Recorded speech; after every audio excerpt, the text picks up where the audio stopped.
Hi, everyone. Anne O'Connell with OC Publishing here, and welcome to the author journey. Today, we're going to dive in the fantastical worlds of historical fiction and sci-fi fantasy with author David Wimsett. So sit back and relax, and let's dive in. And let me tell you a little bit about David before I bring him up.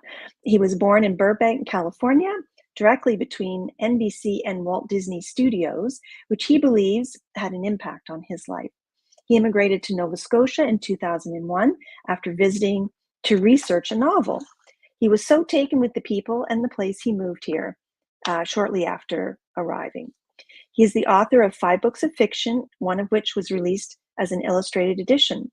In addition to being an author, Mr. Wimsett is a filmmaker, photographer, and composer. He has appeared on stage in comedies, dramas, and musicals. We have quite a multi-talented gentleman joining us today. His one of the books that I have dived into that we'll talk a little bit about, Beyond the Shallow Bank, is a women's historical fiction novel with elements of Celtic mythology. It won first place for magic, legend, and lore, and third place for historical fiction at the Book Fest Awards in Los Angeles. His fantasy novels, the Carandir Saga, I hope I pronounced that right, have also won many sci-fi and fantasy awards. Mr. Wimsett is a member of the Writers' Union of Canada, the Canadian Freelance Guild, the International Screenwriters Association, the Writers' Federation of Nova Scotia, where he sits on the Writers' Council, and the Sundance Collab. So let's bring David up to join us, and we can learn more about his fantastical worlds that he has created. Hi, David. Hello. Thanks for having me. Welcome. Oh, it's my pleasure. Welcome to the author journey. And boy, oh boy, do we have a lot to unpack. Goodness, like the creativity that obviously flows from you into the works that you've created. What is it that motivates you, that moves you in these directions, in particular in sort of fantasy? Even when I was young, I loved to tell stories. I used to tell all the other children's stories, told my brother and sister stories, and it was something that just came natural to me. I wanted to be able to make up stories, to share stories, to tell stories of things that happened to me. And it was about in I think the second year in high school that I realized what I really wanted to do was write. And so I had things on the school literary journal. I wrote for the school newspaper, and then Wow. I had a Payback. And then I had a son, and I became a single parent of that son when I was about 25. And so I raised him myself during this time, and I needed something to be able to provide income for me. So I got into the computer field. I became a computer programmer. I eventually became a systems analyst and a project manager. And I ran a consulting firm for 35 years while he was growing up. And then I retired from that about 3 years ago, almost 4 years now, just to devote myself to writing. Wow. Well, that's it's a new phase then in life. And was that 3 or 4 years ago that you moved to Nova Scotia? No. I moved to Nova Scotia in 2001, and I was writing during that time. I released all but one of my books while I was still writing, or working rather, in the computer field. And the last book in the fantasy trilogy I released just a year ago, right around this time, a year ago. I was writing and releasing as I was working in the computer field at the same time.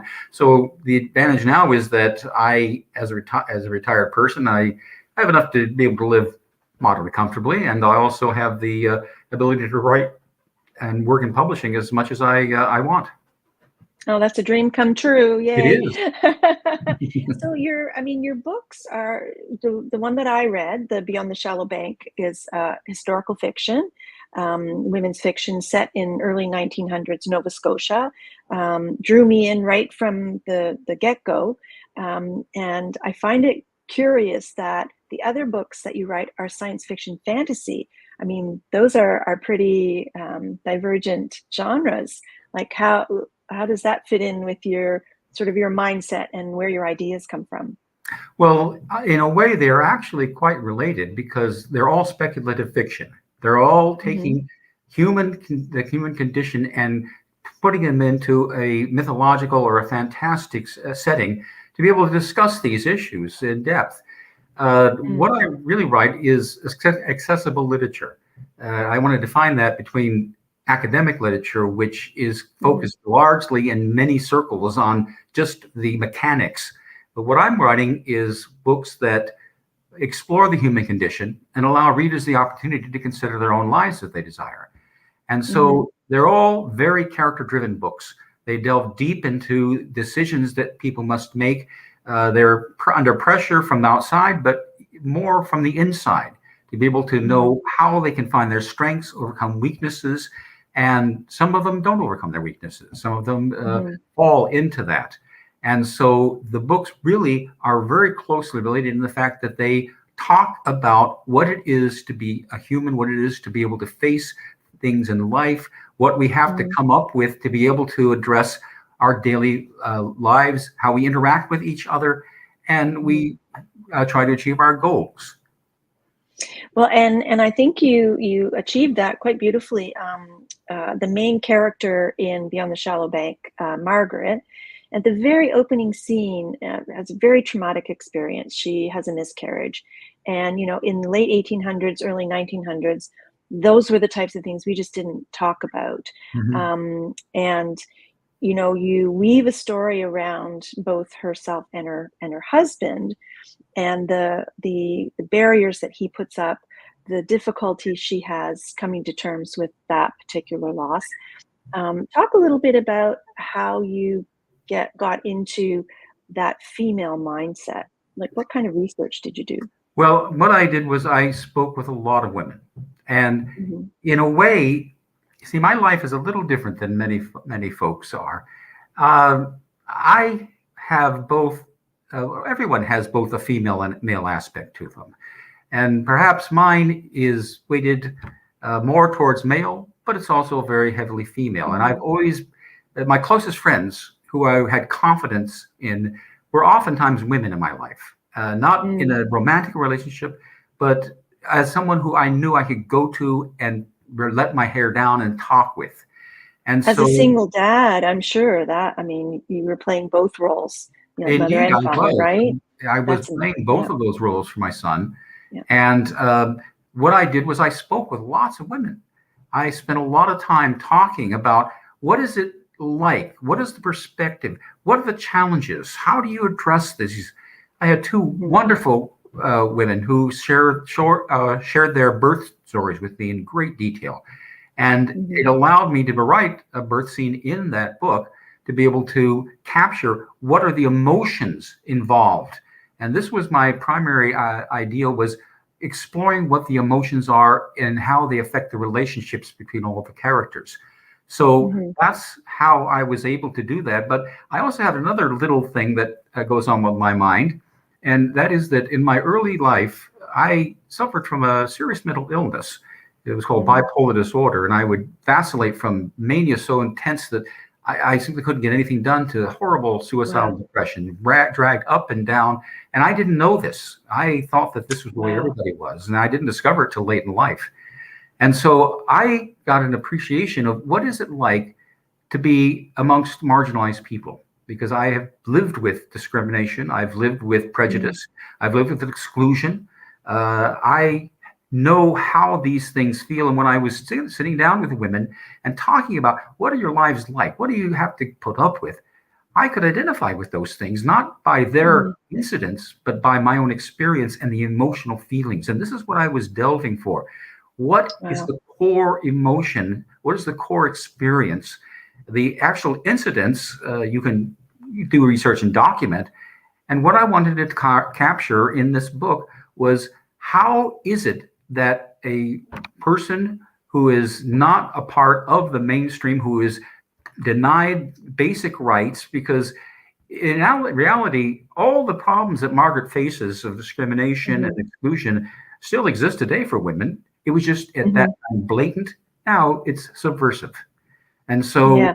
I was using that time frame to be able to make it much more evident by the blatantness of it, by the way that women had no vote, women could not own property without having a man co-sign for it.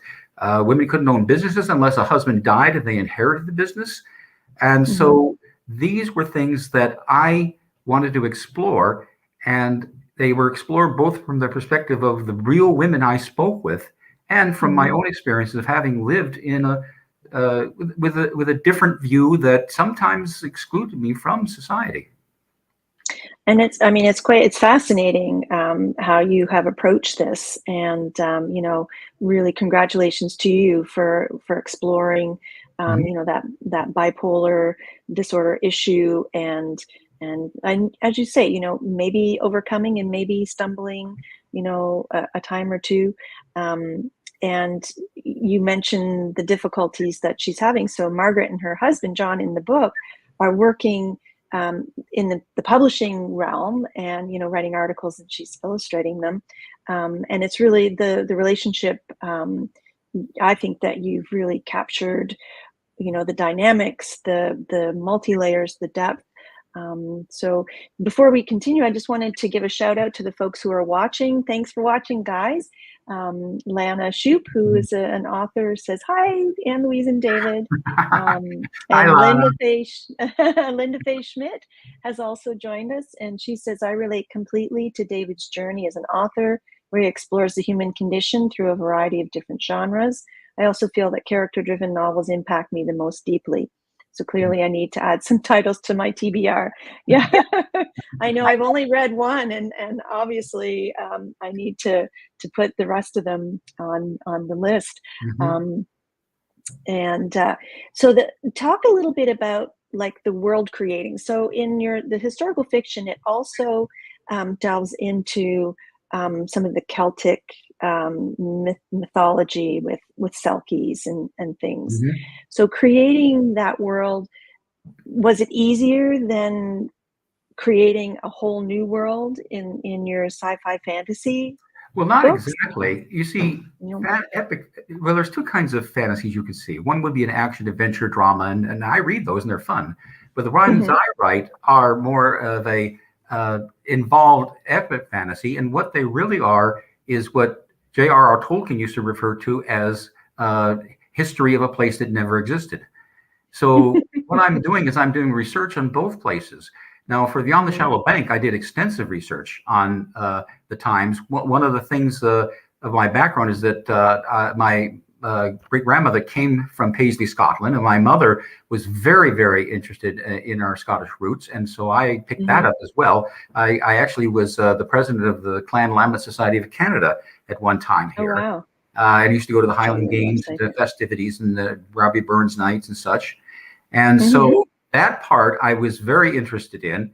And what I wanted to talk about was a place where, the reason I chose Nova Scotia, I should say, is that I needed a place where people in the turn of the century might still believe in some of the Celtic myths.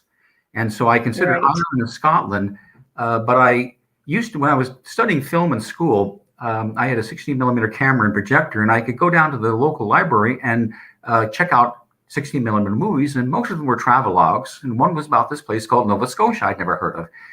And I was so immersed in this that I said, that's the place. And so in 1998 or 9, I forget which it was, I started the book, and I went to a conference, writing conference in Reno, Nevada, a literary conference. And it was run, the workshop I was in was run by a man who was the editor of Ziziva magazine. Now, Ziziva is the last printed word in the English dictionary. And he wanted to be the last word in literary criticism. No ego involved. Wow. So I had my workshop, an early version of the book. And he said, okay, well, when did you go there? And I said, well, I haven't been there yet. And he just berated me. How can you write about a place you've never been? How can you talk about a place you've never been? So about 3 months later, I booked a flight and I came. Got a ticket.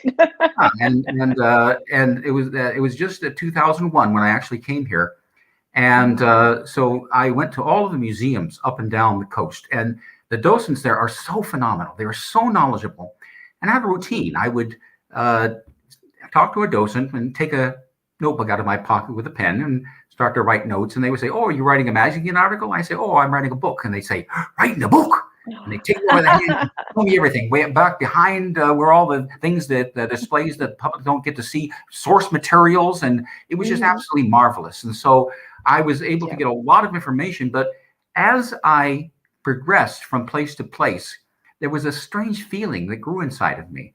It was a feeling like this is very familiar. This is very comfortable. And it was the people and the place that got into me. And I was coming from Sherbrooke Village over to Antigonish, and I went over this little rise. And there was a farmhouse. And on the farmhouse, there was a wraparound porch and a barn with silos or animals. I had to pull off the side of the road because my eyes were too filled with tears to be able to drive. And I said to myself out loud in the car, my God, I'm home. Yeah. Well, I went back to California and tried to spend the next 6 months convincing myself that I was just delusional. But I had already planned before I came back to California, to come back in the fall to see the fall colors. Well, at that time, the book didn't occur in the fall. It was in the summer. The book now goes into the fall.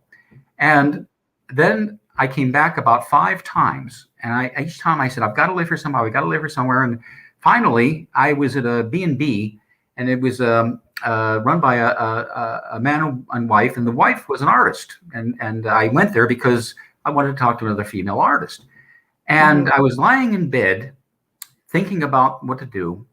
And I sat bolt upright. And again, I said to myself out loud, I talk to myself a lot, who are you trying to fool? You know where you want to be. Sell that house in California, move here. That's what you want. And 18 months after I first set foot on soil in Nova Scotia, I had sold my house, found a contract computer job in Halifax, and moved. And I've never. Wow. Well, good. I mean, Linda says goosebumps, and I'm like, yeah, oh, absolutely. That's a great story. I love that. Lana wants to know what you're working on now. Right now, I'm expanding a science fiction novelette that I released in 2017. It takes place in a world where all human beings have a device implanted in their brain that links them to this vast network called the connection. People just think, and robots, AI robots, build food and clothing and medicines and bring it to their apartments. They just think AI robots create virtual spaces to meet in like you're really there. They think AI robots put you into serve dramas like you were part of the story. Well, no one ever leaves their apartment. They just think. Someone breaks the link, and a police detective is sent out to arrest him. The detective finds a conspiracy, but not the one he's looking for. And I'm moving that into a novel right now, and I hope to have that novelization finished by the end of October, at least the first draft, and then I'll go through it. Excellent. I usually write 3 to 4 drafts of a novel just to get it combed right. But I've also written the 2 first episodes of a television series based upon that first novelette, and I combine that into a 2-hour movie script, and I'm looking to be able to market those as well. So that's my current project. That's fantastic. Wow. Well, and that's very timely for sure. Yeah, it's very interesting. Because I didn't start off trying to say anything about AI as it is now. The idea actually came from a short story I wrote back before the year 2000. So, see, science fiction writers don't have crystal balls. We're not clairvoyant. What we do is we look imaginations. We look at the past, consider the present, and then extrapolate what could happen in the future. And sometimes we get it right. Sometimes we get it wrong. I'm still waiting for my flying car. But we look and say, what could be the ultimate outcome of this path? And that was the ultimate outcome I saw at the path, and it's now come to be true. I think that is very interesting, and I will definitely get a copy of that one. I want to loop back to a comment that Linda made when you were talking about your challenges with mental illness. And she says she also just finished her 5th book. She said, which I wrote from the perspective of a male character who has a severe mental illness. And she said, oh my goodness, I feel the serendipity and see why I felt called to tune in. That's awesome. I'm glad you tuned in as well, Linda. So it's... I again want to come back to the really in-depth characters that you write. And we talked a little bit sort of backstage about the relationship between Margaret and John in Beyond the Shallow Bank. And talk a little bit about that, because like we were saying, you didn't talk about things like miscarriage, in those days. And I don't want to, no spoilers or anything, but Mhm. the relationship is it's intense. It's there's sparks, and then there's coldness. And we talked about him putting up walls.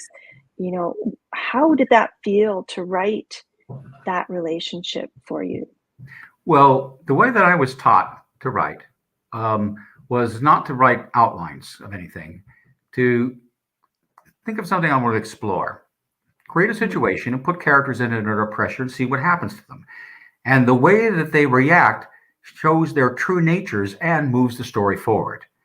And Mhm. one of the things that my first mentor, Leonard Bishop, taught us all is that to be able to write convincing characters, you have to look inside yourself, because you contain all of the good and all of the bad right inside of you. You've experienced every emotion there ever is.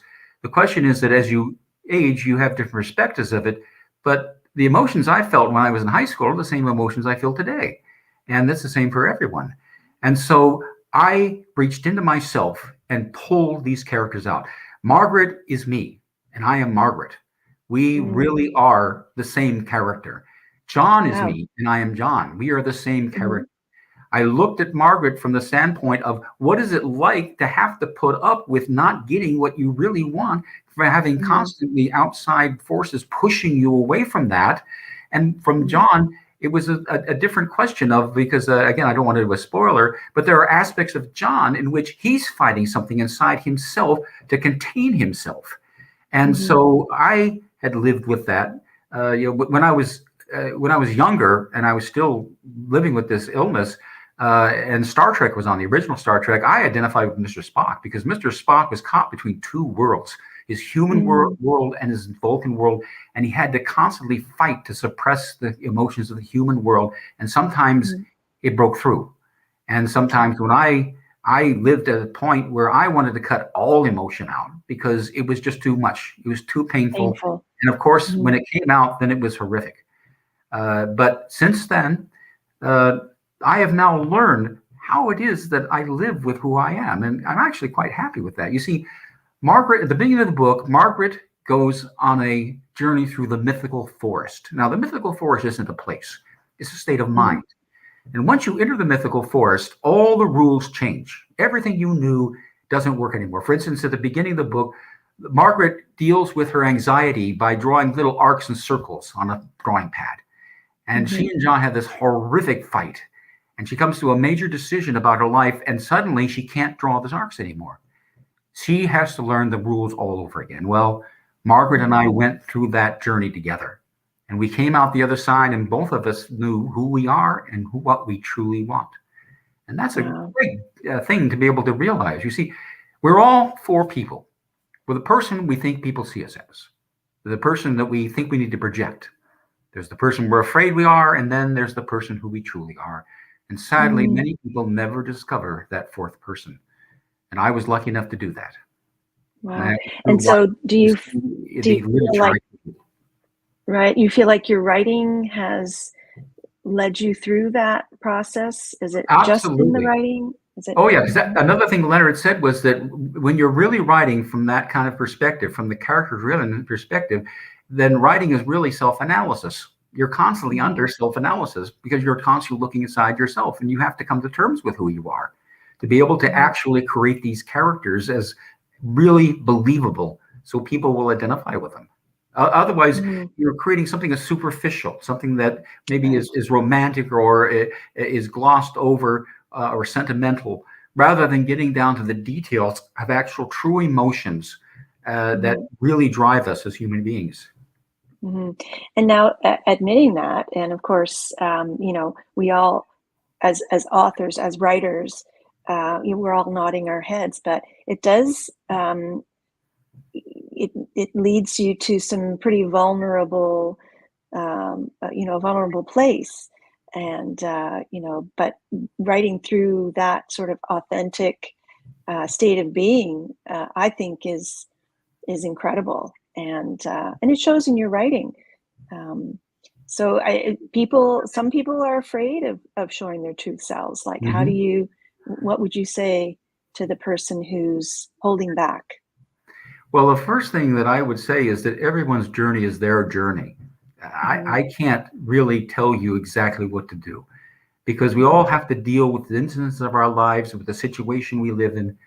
The one thing that helped me was to be able to let go and open up to others, to be able to Hmm. expose myself to others, even though it was terrifying and dangerous at times.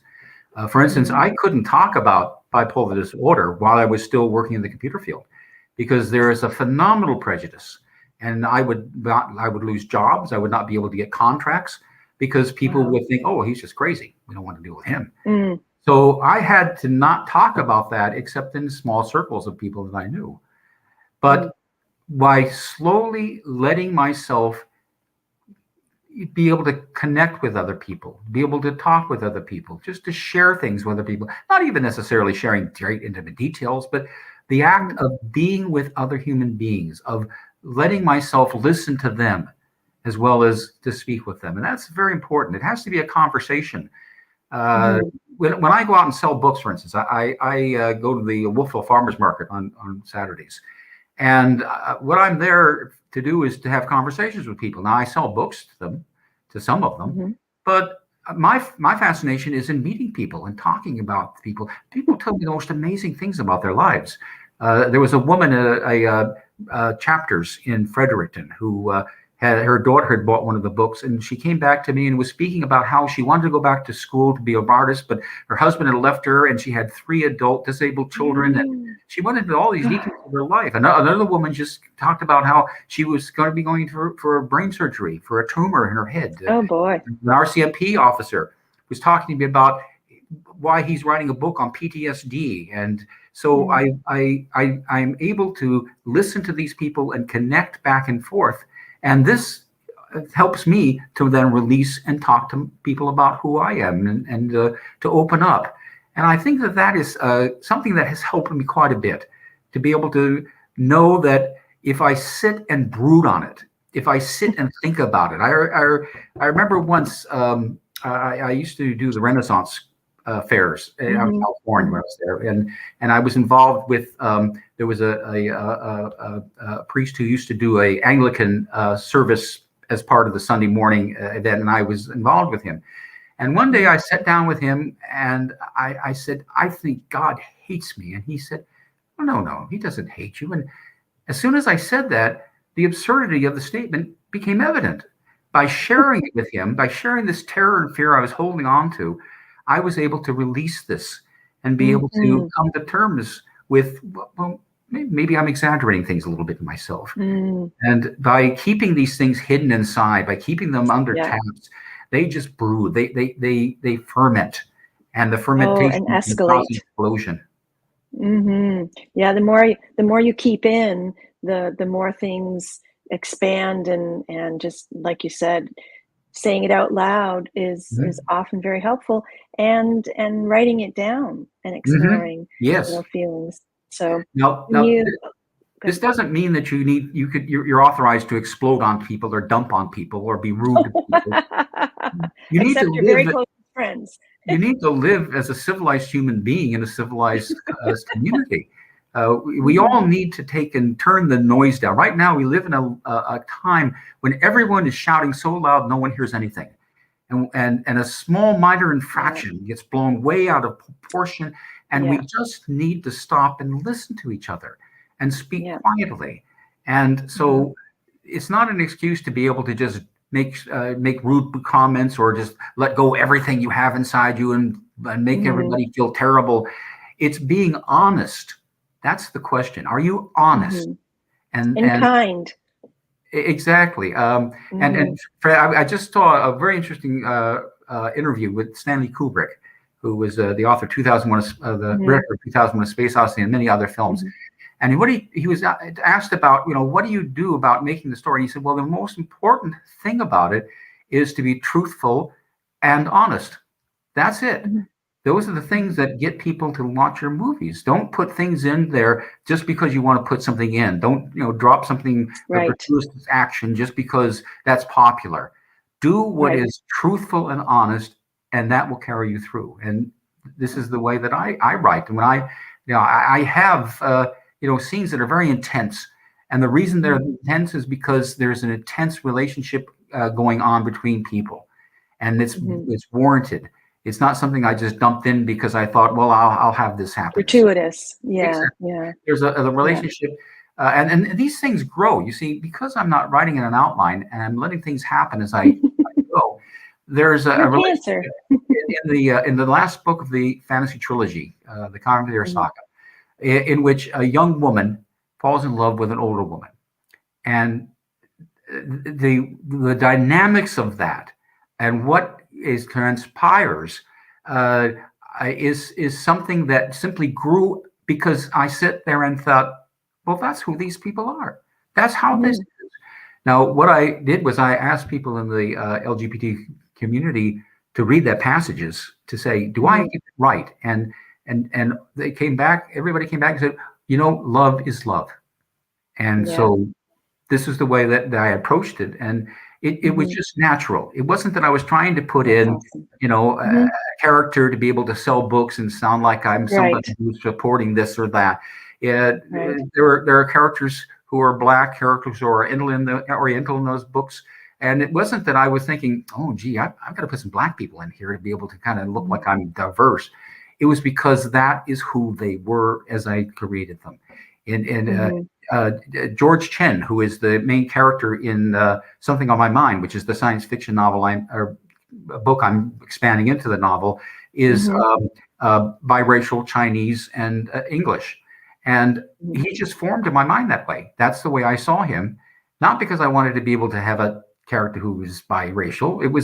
This is the way he is. That's the So way it came out. these things Mhm. just come naturally, and then I let them be natural. And of Yeah. course, when I'm writing about somebody who is different from me, I make certain I understand what life is like for people who are different than me. Mhm. I make As certain best that we can, right? I'm not just And grabbing I something off of a newspaper article. Yeah, and I think you touched on something that's really important is as having sensitivity readers and Hmm. having people, from different avenues, um, really giving you the feedback that you need on that. And I want to also shout out Mark Shoup is watching, and he says, "Great interview. Currently reading your Carandair cycle." So you've got some readers watching and Excellent. probably developing new readers. And so you mentioned that you go to the Can Wolfville market. let me just make one point though about the question of sensitivity. I take Oh, great sure. issue with the term sensitivity reading or sensitivity editing. What you really Okay. should be talking about is respectful reading, Mm-hmm. respect for the Yeah. people, because Mm-hmm. writers have no obligation to be sensitive. Writing and art is something that can challenge people, and we have the Mm-hmm. right as writers and the obligation to challenge people's views, to challenge people's Mm-hmm. perspectives. Right now, I'm sure that all my books would be banned in Florida. They wouldn't appear in a Florida school or library Half the because books we talk in about the issues world that would. the governor of Florida doesn't want talked about. So, Mm-hmm. should I be sensitive to him and not include those things? Mm-hmm. No, I write what I write, and if my works challenge people, they have the Mm-hmm. opportunity to consider them. Now, they may reject my ideals. They may say that's Mm-hmm. ridiculous. I don't believe that. I don't accept that, and that's fine. Mm-hmm. But it's not being sensitive, it's being respectful. Respect Mm-hmm. people who are different from you. Respect people who are the same Yeah. as you. Don't I think just that's a jump good on a top good of people. clarification. Yeah, Yeah, good yeah. clarification. And I think that what's important is for people to have choice Hmm. and to have like a wide variety of themes and options. And if it's something uh, that you prefer not to read, then you have that choice. Um, Absolutely. but the issue of cultural sensitivity or cultural appropriation, I mean, it's a Hmm. big issue. So for us to talk about it from our perspective is one thing, but we also have to, as you said earlier, be open and listen to how people react to reading different, Absolutely. I mean, you have all these yeah. people driving around with an indigenous dream catcher on their mirror, and with no concept of what that means to culture, to Mm. religion, to the people who created these things. It's just something that looks cute and interesting. And oh yeah, well, I'm supporting the indigenous people because I have one of these sitting there. And I'm not spending the billions of dollars required to actually fix all the hygiene of the people who live in 20 into a house with holes in the walls, or have the sewer system that don't that pollute the water, and don't have the ability to have control of their own lands, that are constantly feeling oppressed, that never have the ability to actually break out and be who they are, and just to return the culture to these who have been robbed from them. No, we can just put a dream catcher on our rearview mirror, and that takes care of it. We've done our part. But no, we don't want to appropriate people's cultures. We don't want to appropriate other people's dynamics. We want to understand them. We want to embrace them. Open the dialogue. Yeah, Exactly. open the dialogue and embrace it. And that's a whole other show, and we're about out of time now, but really appreciate you coming to join us today on the author journey. And I just wanted to bring up your website again. If people want to get in touch with David Wimsett with 2ts.com. And can you tell people where they can find your books other than on your website? Where can they buy your books? Well, they're available online with Indigo here in Canada, with Amazon, with Barnes and Nobles. They're in some independent stores. You can order them, though, from any store. If you go into any bookstore, they can order it through the Ingram Media Group catalog and have it brought to them to in that particular store. And I will be at the Wolfville Farmers Market. I will be alternating on October, November. And if you check their site, go to look for the Wolfville Farmers Market. They have the Saturday market, and you can see if I'm there that week and where I'm at. Okay, well, that's awesome. I've just been scrolling through some of your books, and hopefully those who have expressed an interest in adding them to their TBR pile, TB Read pile, they will do that. So thank you again for joining me and to sharing your insight, and great conversation. And we'll have to have you back again. Still a lot to chat about. Thank you very much. I appreciate you giving me the time to speak with you. It's my pleasure. And thank you all for joining us on this week's author journey. Hopefully you enjoyed our discussion with David Wimsett, who is an author of historical and fantasy sci-fi. We'll see you again next time on the author journey. And for now, happy reading and have a great day.